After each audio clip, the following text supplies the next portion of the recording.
2层楼高的大树直挺挺的倒下，撞进一旁民宅。事发地点就在台北士林这处巷弄内。在今天早上8点多的时候，因为不敌这个强风的大力吹袭，导致说旁边的树木是因此整个倒塌到附近的民宅的屋顶上，树枝叶子散落一地，大树根部整片掀起。公园处紧急派员锯断树木，因为压到低压电线，附近26户住家还一度停电2小时。用电有啊，因为他要锯树啊，他可能怕弄到电线，所以暂时把电源切断。同样是受到台风影响，在新北市淡水也有大树经不起强风吹袭，应声倒下。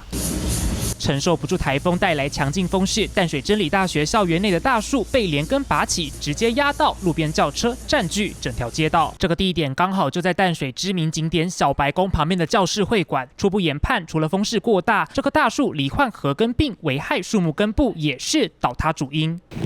花草树木被吹得东倒西歪，镜头来到阳明山上，现场风强雨大，人几乎都快站不稳，却还是有游客冒着风雨上山泡温泉。这个天气适合泡汤，夏天的话会比较热，这个天气来泡汤刚刚好。台风天双北传出零星灾情，在新北汐止大同路跟中兴路口，因为水管爆裂，导致路面瞬间大积水。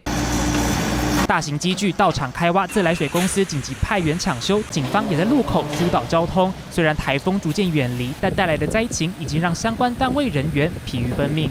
新新闻综合报道。